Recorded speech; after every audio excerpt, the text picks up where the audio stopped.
wa nusalli wa nusallimu ala rasulihil karim sayyidina Muhammadin al-qail, dan kita bersalawat dan mengucapkan salam atas Rasul Allah yang mulia, junjungan kita Muhammad sallallahu alaihi wasallam yang bersabda, man lazimal istighfara ja'alallahu lahu min kulli dayyikin makhraja wa min kulli hammin faraja wa razaqahu min haitsu la yahtasib. Barang siapa, ujar Nabi, yang melazimi istighfar, melazimi istighfar, melazimi permintaan ampun kepada Allah. Misalnya orang ini tiap hari 100 kali minta ampun lawan Tuhan, tiap hari. Nah itu ngarannya lazima, melazimi, mengakali. Orang yang setiap hari misalnya 40 kali minta ampun, tiap hari 40 kali, nah itu melazimi minta ampun. Barang siapa, ajar Nabi kita, yang melazimi minta ampun kepada Allah, Allah jadikan baginya dari tiap-tiap kesempitan itu jalan keluar, dan dari tiap-tiap kerisauan kelapangan, dan Allah berikan dia rezeki dari sekira-kira tidak terduga-duga. Nah itu orang yang melazimi istighfar. Istighfar itu contohnya astaghfirullah, itu istighfar. Astaghfirullah, aku minta ampun kepada Allah. Atau rabbighfirli, ya Allah ampuni aku. Istighfar juga ngarannya. Nah para muhibbin rahimakumullah, istighfar ini hendaknya itu diucapkan sesudah tobat. Letaknya istighfar itu sesudah tobat. Jadi tobat itu di dalam hati. Nah istighfar ini di lisan dan di hati. Tobat itu yang pertama menyesali. Itu dalam hati menyesal itu. Menyesal berbuat dosa kepada Allah. Yang kedua, rukun tobat itu berhenti. Berhenti melakukan dosa itu. Yang ketiga, di dalam hatinya itu ada niat, cita-cita kuat, kada mau ulangi lagi perbuatan itu. Nah, hanyar imbah itu minta ampun kepada Allah. Hanyar astaghfirullahalazim, astaghfirullahalazim. Jadi sebagian ulama ada yang mengatakan bahwa tobat itu rukunnya 4. Tadi menyesal, berhenti, bercita-cita kada mau ulang, ditambah lagi istighfar.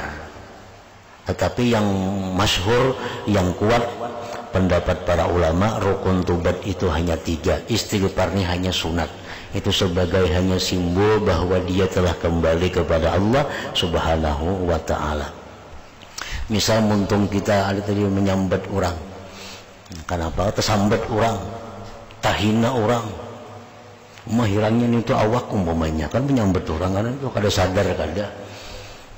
Nah lalu kita menyesal. Nah menyesal kita dalam hati kesambat orang tadi, kesambat orang, dan kada lagi nyambat orang itu, kada lagi, dan berniat di hati kada mau ulang lagi. Nah hanyar astaghfirullahaladzim, aku minta ampun kepada Allah subhanahu wa ta'ala. Nah itu istighfar nang memberi manfaat ngarannya. Istighfar nang memberi manfaat kepada kita, nang bisa melapangkan tiap-tiap kesusahan, bisa mendatangkan rezeki nang kada terduga-duga. Lain hanya dengan istighfar kadzabin. Istighfar kadzabin itu istighfar pembohong. Istighfar pembohong ini kadang mendatangkan apa-apa kepada dirinya, bahkan mendatangkan kutukan, karena dianggap mengulu-ulu Allah subhanahu wa ta'ala. Kayak apa istighfar kadzabin itu? Orang yang masih melakukan maksiat tapi minta ampun. Ini sebut istighfar kadzabin. Nah ini kada termasuk dalam hadis Nabi, siapa nang istighfar dapat ini dapat itu, kada masuk. Karena ini mendustai Allah Ta'ala. Ambil contoh umpamanya, laki-laki memakai cincin emas itu kada boleh. Kada boleh. Ini dosa nih. Nah amunnya bertobat minta ampun itu, amun minta ampun kan dipacol nih. Nah, ampih cincin, menyesal, cabut cincinnya, dan dalam hati kadang makai lagi. Nah hanya astagfirullahalazim, tadi memakai cincin emas. Nah ini istighfar nang bujur. Istighfar kadzabin nang kayak apa? Orang nang memakai utas emas kada dicabut-cabut di tangannya, tapi di mulutnya astagfirullahaladzim, astagfirullah. Tapi di cincinnya emas nah di tangan, minta ampun lawan Tuhan. Itu ngarannya dusta, maulu-ulu Allah Ta'ala. Nah Allah kada suka itu, kada suka.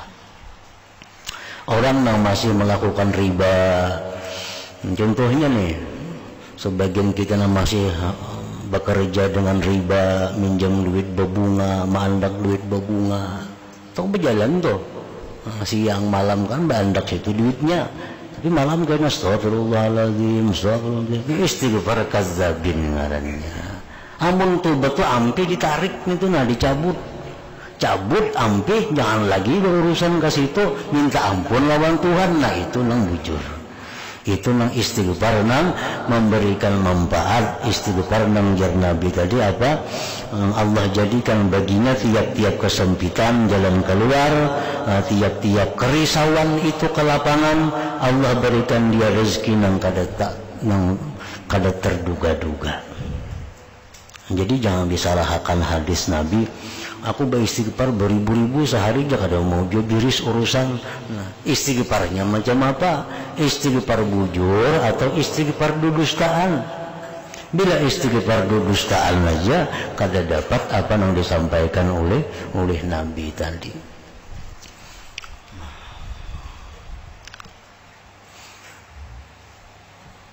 Jadi tobat itu intinya adalah berhenti, jangan lagi. Amun masih aja, amun perkara isuk maulang tuh lain lagi.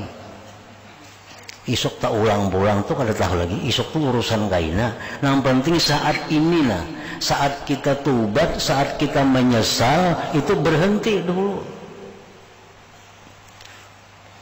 Contohnya tadi umpamanya cincin utas emas tadi nah. Nah, tahu pada ini dosa, menyesal, nah pacul, hendak lagi memakai dalam hatinya sudah berniat nangka itu. Isuk ini tak pakai pulang itu lain lagi kisahnya. Teman yang hari ini selamat dulu. Perkara isuk itu urusan lain lagi. Isuk ini minta ampun pulang kada jadi soal. Tapi saat itu dia sudah berhenti, dia sudah menyesal, dia sudah punya cita-cita kuat, kada akan mengulang lagi. Wa ala alihi wa sahbihi ajma'in wa la hawla wa la quwata illa billahil aliyil azim wa hasbunallah wa ni'mal wakil. Amma ba'du, fa inna tawbata 'anil dzunub birruju' ila sattaril uyub wa 'allamil ghuyub mabda'u tariqis salikin wa ra'su malil faizin wa awwalu iqdamil muridin wa miftahu istiqamatil mailin wa matla'ul istifa wal ijtibah lil muqarrabin. Bahwasanya tobat dari dosa dengan kembali kepada Allah yang maha menutupi aib manusia dan mengetahui perkara yang gaib. Bahwasanya tobat dari dosa dengan kembali kepada Allah, mabda'u tariqis salikin, itu permulaan jalan orang yang menjalani jalan Allah. Kita sembahyang ini berarti kita menjalani jalan Allah. Nah, kayak apa caranya supaya sembahyang kita ini baik, supaya sembahyang kita ini bisa diterima oleh Allah? Syarat yang pertama, kita mesti tobat dari dosa. mesti tobat dari dosa. Apabila kita sembahyang tapi sebelumnya kita kada tobat dari dosa, sembahyang kita itu ditolak oleh Allah. Ditolak oleh Allah. Nah, karena tobat ini adalah asasul ibadah. Tobat ini pondasinya ibadah. Hendak sembahyang kita berwudu. Nah, wudu itu adalah satu simbol daripada tobat. Basuh muha, baku kumur, nah mudahan dosa-dosa di mulutnya nah keluaran habis. Basuh tangan, dosa di tangan, basuh muka, dosa di muka. Jadi begitu kita wudu, kita disuruh berdoa. Asyhadu an la ilaha illallah wa asyhadu anna Muhammadar Rasulullah. Allahumma ja'alni minat tawabin wa ja'alni minal mutatahhirin. Ya Allah, jadikanlah aku orang yang tobat kepada Engkau dan orang yang bersih dari dosa. Nah, hanya sembahyang. Jadi sembahyang ini bersih. Nah, jadi wudu itu adalah simbol daripada tobat. Makanya jar Nabi kita, orang wudu begitu dia baku kumur, dia keluarkan banyunya, keluaran dosa di mulutnya. Begitu dia basuh mukanya, keluaran dosa beserta air wudu itu. Basuh tangan, keluaran dosa di tangan serta air membasuh tangan itu. Nah, wudu itu pembersihan diri daripada dosa. Nah, jadi tobat itu pembersihan diri daripada dosa. Mabda'u tariqis salikin, permulaan jalannya orang yang menuju kepada Allah Subhanahu wa ta'ala. Anjar Nabi kita, at-taib habibullah, orang yang tobat itu kekasih Allah.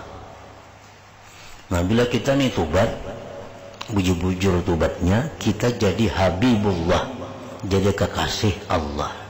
Jadi orang yang disayangi oleh Allah. Bila kita disayangi oleh Allah, kita sembahyang, sembahyang kita pasti diterima oleh Allah karena dari orang yang dikasihinya. Kita baca Quran, diterima Allah karena bacaan dari orang yang dicintainya. Jadi kalau kita tobat sebelum beribadah, maka itu menyebabkan amal ibadah kita diterima oleh Allah Subhanahu wa ta'ala. Sebab tobat itu kunci untuk mendapat kecintaan Allah. Kalau orang yang banyak dosa, nah orang ini adalah baghidullah, orang yang dimurkai Allah. Orang yang meninggalkan tobat dari dosa itu baghidullah, orang yang dimarahi Allah. Kalau orang dimarahi Allah sembahyang, Allah kadang menghiraukan sembahyangnya. Kita tuh sarik lawan orang itu, nah datang mengatuk lawan kita, kada kita bukai, kita ada ketujuan orang itu. Nah, pemahamannya, kalau orang itu kekasih kita datang mengatuk pintu, pasti kita buka pintu. Nah, jadi Allah Ta'ala itu kalau kita beribadah, sebelumnya kita ulah diri kita supaya kita kekasihnya dahulu, hanya beribadah, ibadah kita tentu diterima Allah. Nah, mabda'u tariqis salikin wa ra'su malil faizin, tobat itu merupakan modal harta orang-orang yang beruntung. Wa awwalu iqdamil muridin, dan merupakan langkah yang pertama dari seorang murid, nah, daripada seorang muridin. Wa miftahu istiqamatil mailin, dan kunci istiqamahnya orang-orang yang cenderung kepada Allah. Wa matla istifa wal ijtiba, dan merupakan terbitnya keterpilihan wal ijtiba, nah, sama aja artinya istifa, lil muqarrabin, bagi orang-orang yang dekat dengan Allah Subhanahu wa ta'ala. Nah, kemudian makna taubati, pengertian tentang tobat itu.